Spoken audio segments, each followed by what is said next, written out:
Okay, morning everyone. Right, next tutorial. This is going to be a little bit shorter than the others because this section, we're looking at the story of Orakau today. A case of reducing the balance is probably a little bit more pointed, a little bit more focused, so it doesn't necessarily need to be so long, not so narrative driven perhaps.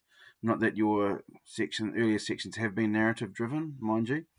Okay, so the focus of this section is really on the significance of Orakau today when compared to the first 100 years since the battle and why it has changed. To do this, you are making a comparison of the 150th and 50th commemorations to demonstrate that change. And bear in mind, your previous section on the colonial narrative has had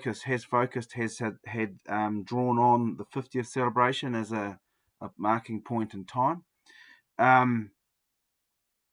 What you need to do is use the information and quotes from the Ministry of Culture press release, and there's a New Zealand Herald quote in there as well. I think the link goes to the Ministry of Culture and Heritage press release, so have a look at that, check it out.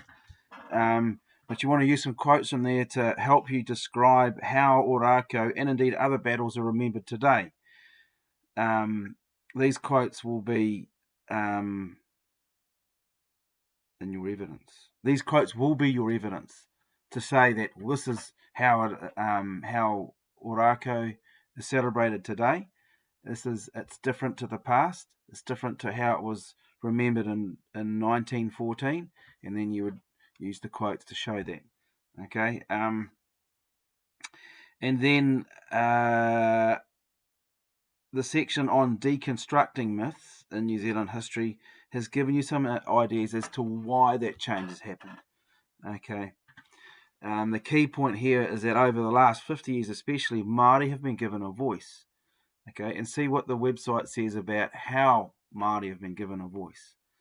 One of the things that I guess we shouldn't under stress is the importance of the tribunal process, where Maori have been given an opportunity to air their grievances, and that has included grievances around the confiscation of their land and the battles in the Waikato and further afield. That has given them a voice. That has given their oral tradition a voice, and it has proven to be rich picking grounds for historians such as Vincent O'Malley, who did a lot of that research for Tangata Whenua. So that treaty process, that claims process, has given Māori a voice, a more sustained voice than might have been the case previously in terms of highlighting these issues for them as a people. Right, have a look at the ideas in that section. For further evidence, refer to, and this is I think it's in the very last couple of paragraphs, refer to what the site says, what I say about post-2000 historians, and obviously Vincent O'Malley is one of them. I think he's the one that I really focus on. What am I saying about their writing since 2000? Okay, so hopefully that's it. That's what you need for this. This is where it's nearly 4 minutes.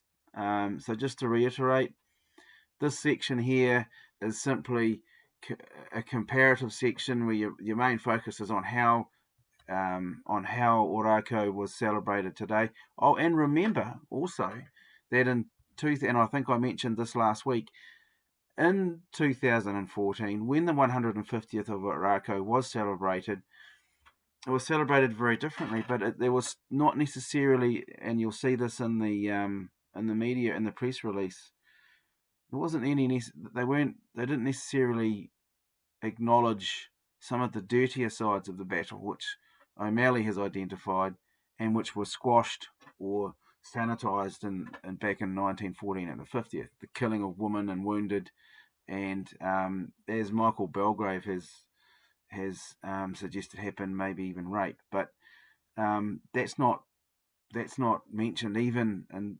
2014. So there's probably a little way to go, and it was since 2014 that O'Malley published his book, so that's still really quite recent, and he's mentioned those atrocities. So yeah, have a go. This will be a slightly shorter section than your earlier ones, but hey, that's good. I will talk to you in class. Thank you.